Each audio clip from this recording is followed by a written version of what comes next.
आइए देखते हैं। और एक कुछ दानदाताओं के नाम 20 मुद्रा कहां से हैं? भगवान के चरण में शादरदान। भगवान हमेशा सुख शांति देता रहे, जीवन मंगलमय हो। बोलिए गोविंद भगवान की।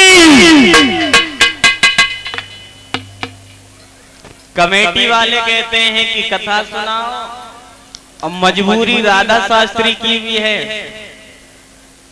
चुन्नी में है, चुन्नी में परफ्यूम लगा दे, चुन्नी में है। बहुत लोग राधा शास्त्री के फैन हैं। हाँ, हमें कौन जाने, कोई ना और ना हमारी कोई सुने।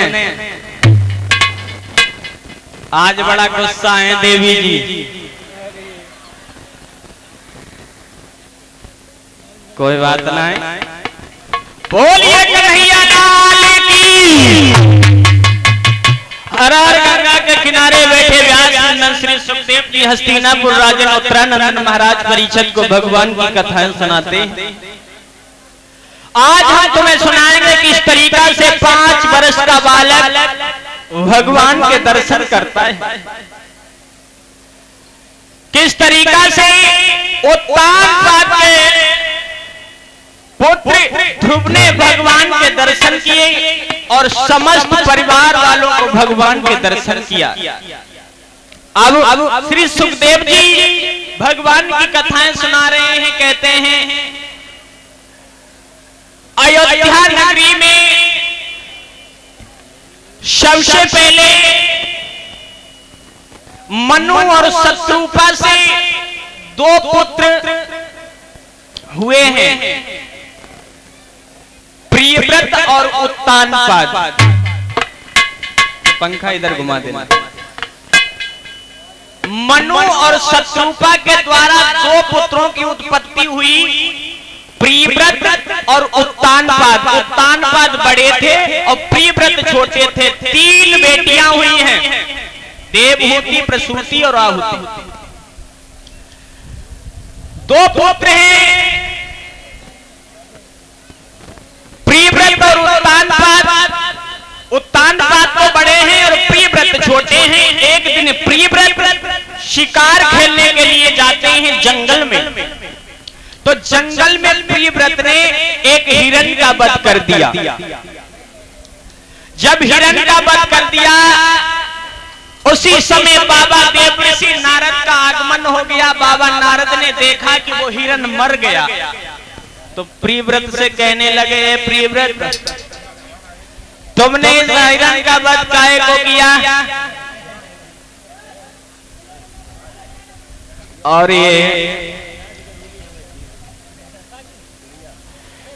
केसरिया हिंदू वाहिनी गौरक्षा प्रकोष्ठ समस्त परिवार की तरफ से प्रमोद कुमार जिला महासचिव 20 मुद्रा आरुषि वर्मा जी की तरफ से भगवान के चरणों में सादरदान। भगवान हमेशा सुख शांति देता रहे, जीवन मंगलमय हो। श्री सुखदेव जी कहते हैं जैसे ही बाबा नारद ने ये कहा कि तुमने इस हिरण का वध कर दिया है, इसकी मृत्यु हो गई, अब तुम ऐसा करो कि इसे जीवन दान दो। तो प्रियव्रत कहने लगे बाबा नारद से, बाबा जी पागल हो गए हो क्या? अरे ये मर चुका है, ये कैसे जिंदा होगा? बाबा नारद क्रोध में आकर के कहने लगे, प्रियव्रत जब तुम इसे जीवन दान नहीं दे सकते तो तुम्हें मारने का अधिकारी किसने बना दिया? जिसे आप जीवन दान नहीं दे सकते हो, उसको तुम्हें मारने का कोई अधिकार नहीं है। तुमने इसका वध क्यों किया? प्रियव्रत को बाबा नारद ने बहुत समझाया, तो प्रियव्रत को बाबा नारद का उपदेश मिला और उपदेश के कारण ही प्रियव्रत ने राजपाट को छोड़ दिया और प्रियव्रत सन्यासी हो गए। अब प्रियव्रत के भैया बचे हैं उत्तानपाद, जो अयोध्या के राजा बनाए गए। बड़ा ही नीतिवान राजा है महाराज उत्तानपाद। कैसे राजा हैं जिनके शासन में शेर और बकरी ये घाट में पानी पीते हैं। प्रजा जय जयकार करती है, जिनकी ध्वजा स्वर्ग में विराजमान है, देवता लोग प्रशंसा करते हैं। महाराज उत्तानपाद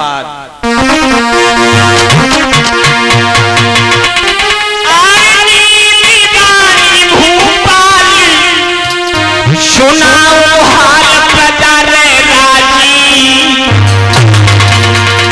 और जाकिया सजीरत की दूजा रे सूरग में बहिया।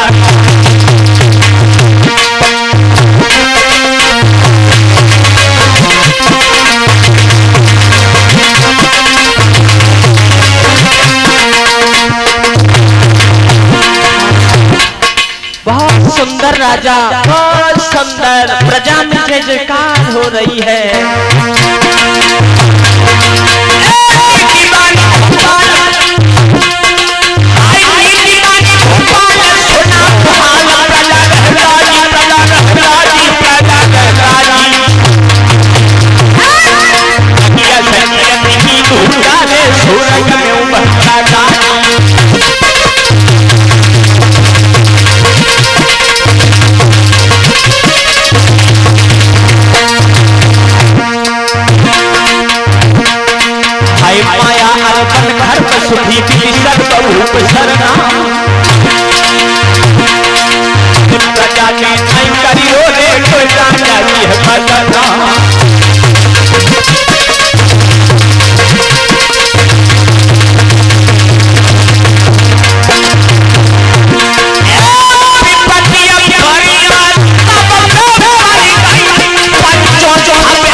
उत्तानपाद बड़ा ही नीतिवान राजा है।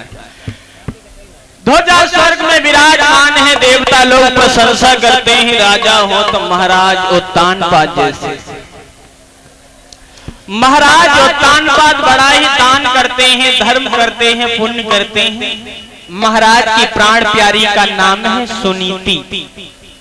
समझना हमें ये है सुनीति किसे कहते हैं।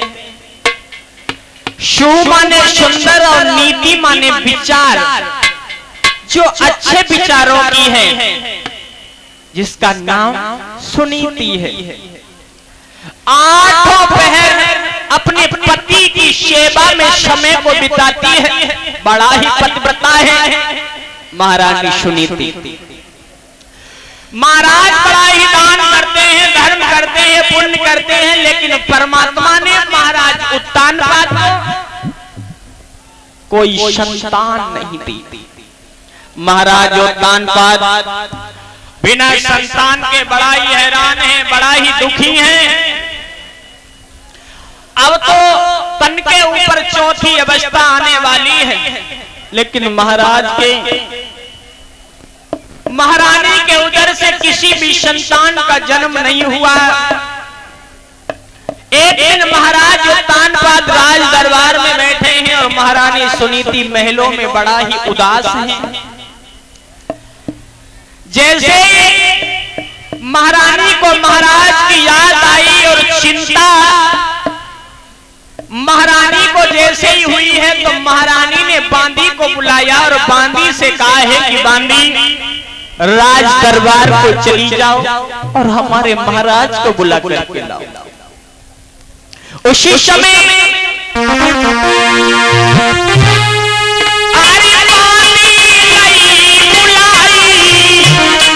कहीं समझाई चली लेके जानी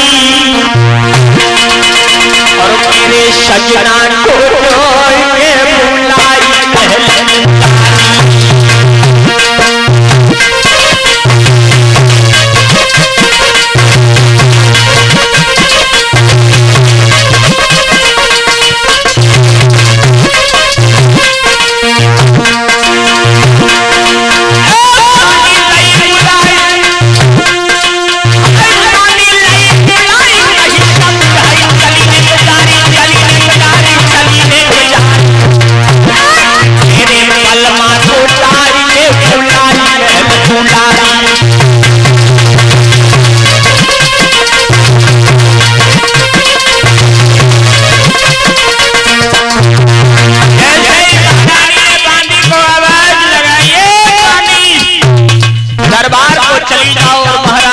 बुलाकर पिलाओ। जैसे ही आवाज सुनी है बांदी चली है राज दरबार के लिए। आहा बाजी वाह।